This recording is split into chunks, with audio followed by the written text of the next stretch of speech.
Hi friends, welcome to MLA Varanasi Surya. ఒరే రాజేష్, కాసేపు flash బ్యాక్లోకి వెళ్దాం రా. నువ్వు చేసిన గలీజ్ పని ఒకటి చెప్తా.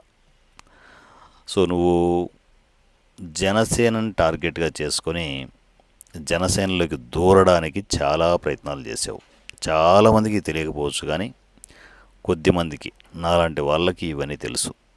నువ్వు చేసిన ప్రయత్నాలు అన్నీ ఇన్ని కాదు. కానీ అక్కడ విషయం ఏంటంటే, నీ నక్కజిత్తుల వ్యవహారాలన్నీ పవన్ కళ్యాణ్ గారు పసిగట్టారు.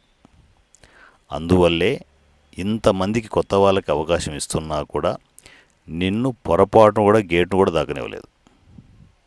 ఎప్పుడన్నా ఆలోచించావా? ఇంతమందికి అవకాశాలు వస్తున్నాయి జనసేనలో, నాకెందుకు రాలేదని చెప్పేసి ఎప్పుడన్నా ఆలోచించావా? ఆలోచించి ఉంటే నీ బతుకు ఇలా ఉండేది కాదు. నిజంగా నువ్వు నిజాయితీగా జనాలకు ఏదైనా చేయాలనుకుంటే నీ బతుకు ఇలా ఉండేది కాదు. ఎంతోమందికి కొత్త వాళ్ళకి సపోర్ట్ చేసే పవన్ కళ్యాణ్ గారు నిన్ను దూరం పెట్టారు. నీ వ్యవహారాలు తెలుసు కాబట్టే అసలు చుట్టుపక్కల నీ నీడను కూడా పడనివ్వకుండా జాగ్రత్త పడ్డారు. ఇక జనసేనలో కుదరదని చెప్పేసి మెల్లగా టీడీపీ వైపు ఫోకస్ చేసావు. అక్కడ అమాయకంగా నారా లోకేష్ గారు కనిపిస్తే మెల్లగా దూరి చాలా దూరం కూడా వెళ్ళావు. కానీ అక్కడ చంద్రబాబు నాయుడు గారు ఉన్నారు.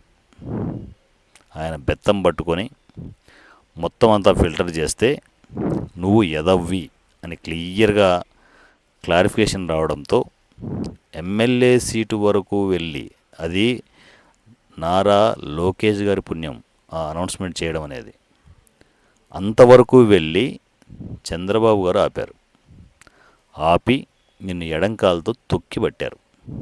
సీటు ఇవ్వకుండా తొక్కిబట్టి, ఎలాగూ దూరాడు కదా, ఇప్పుడు ఈయన గెలుకోవడం కరెక్ట్ కాదు అని చెప్పేసి ఎడంకాలతో తొక్కి అనగబట్టి అలా పాజులో పెట్టాడు. నేను ఏ టైంలో ఎప్పుడు ఎలా కొట్టాలని కొడతాడు, నువ్వు చూస్తూ ఉండు. చంద్రబాబు నాయుడు గారు ఎట్లా తన్నాలని అట్లా తంతాడు నేను.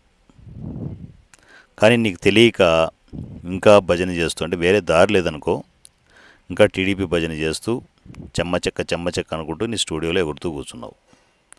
నీ బతుకు ఎంత దారుణం కాబోతోందో నీ ఫ్యూచర్ నీకు అర్థం కావడంలే. ఎందుకంటే టీడీపీని సంకన ఆగిపించాలని కంకణం కట్టుకొని టీడీపీలోకి దూరాలను చూసా, కుదరలే. జనసేన ఊసే లేకుండా పవన్ కళ్యాణ్ గారు ముందే జాగ్రత్త పడ్డారు.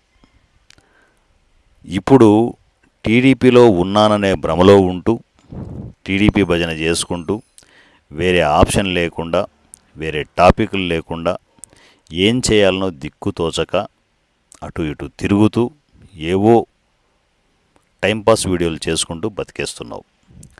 కానీ జనసేన వైపు ఇక చూడకు రోయ్. ఎందుకంటే నీకు ఆ టైం అయిపోయింది. ఇన్ కేసు నువ్వు నిజాయితీగా ఉండి ఉంటే ఎప్పుడో జనసేనలో నీకు స్పేస్ వచ్చేది.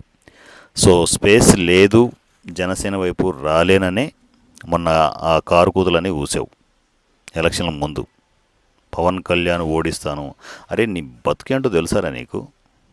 నీ బతికేంటో నీకు తెలుసా? పవన్ కళ్యాణ్ గారు ఫోన్ చేస్తేనే చెయ్యి వణికిందని చెప్పిన ఎదవి నువ్వు. అలాంటిది పవన్ కళ్యాణ్ గారిని ఓడిస్తావరా? చెత్తనా కొడుక. అందుకే చెప్పేది, ఎవడు చేసిన పాపాలు వాళ్ళకే తగులుతాయనేది. నువ్వు చేసిన పాపాలు దళిత బిడ్డలను వాడుకొని, ఇష్టం వచ్చినట్టు వాడుకొని, నీ ఇష్టారాజ్యంగా నువ్వు డెవలప్ అవ్వాలని చెప్పి చూసావు. అది ఈజీగా పోవురా. నువ్వు అనుకుంటున్నావు ఏమవుతుందిలే, వాడేసి నేను డెవలప్ అయిపోతాను అనుకున్నావు. ఇప్పుడు అవి శాపాలుగా మారబోతున్నాయి. ఇంకా మారలే నీకు. నువ్వు ఈ స్టేజ్ చూసే నువ్వు మారిపోయింది అనుకుంటున్నావు. ఇంకా దారుణంగా ఆ శాపాలు నిన్ను వెంటాడబోతున్నాయి. గుర్తుపెట్టుకో, ఎవడు చేసిన పాపాలు, ఎవడు చేసిన పనులకు వాళ్ళే బాధితులు. వాళ్ళ గోతులోనే పడతారు. నీ గోతులో నువ్వు పడబోతున్నావు. ఇంకా పడలే, నువ్వు పడబోతున్నావు. రాసి పెట్టుకో, నువ్వు చేసిన పాపాలు నిన్ను వెంటాడతాయి. Thank you so much and love you all. మీ వారణాసి సూర్య. Thank you.